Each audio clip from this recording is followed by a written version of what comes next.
বহু বছর আগের কথা। আনাতোলিয়ার এক রাজ্যে ছিল এক ন্যায়পরায়ণ সুলতান। নাম তার সুলতান মাজিদ।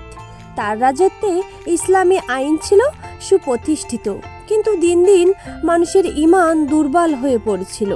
মানুষ ঈদের দিনে শুধু খাওয়া দাওয়া আর আনন্দেই ব্যস্ত থাকত, কিন্তু ঈদের নামাজ, আল্লাহর এই বড় নির্দেশ তারা ভুলেই যেত। সুলতান মাজিদ এই অবস্থা দেখে গভীর চিন্তায় পড়লেন। তিনি ভাবলেন, কিভাবে আমার প্রজাদের ঈদের নামাজের প্রতি ভালোবাসা জাগিয়ে তোলা যায়। পরের ঈদের আগের দিন তিনি রাজ্যের প্রধান বাজারে ঘোষণা দিলেন, যে ব্যক্তি আগামীকাল ঈদের নামাজে প্রথম কাতারে দাঁড়াবে তাকে রাজপ্রাসাদের মূল্যবান হীরার খঞ্জর উপহার দেয়া হবে। এই ঘোষণায় গোটা রাজ্যে আলোড়ন শুরু হয়ে গেল।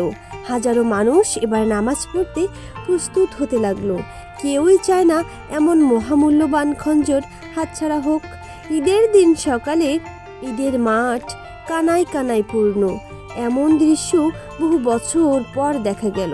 সুলতান নিজেও এসে প্রথম কাতারে দাঁড়ালেন।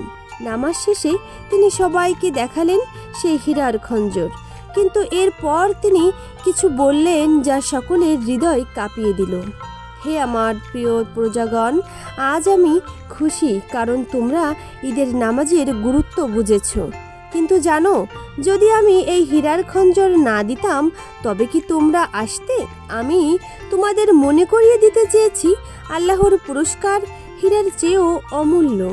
তিনি ঈদের দিনে তোমাদের জন্য ক্ষমা, রহমত আর অশেষ বরকত রেখেছেন। অথচ আমরা হীরার জন্য ছুটি, কিন্তু জান্নাতের জন্য খুবই অলস।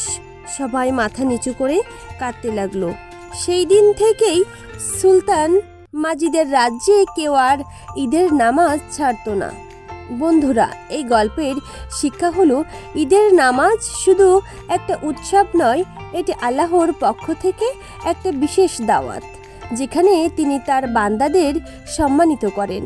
আমাদের উচিত এই আমন্ত্রণে সর্বপ্রথম সাড়া দেওয়া।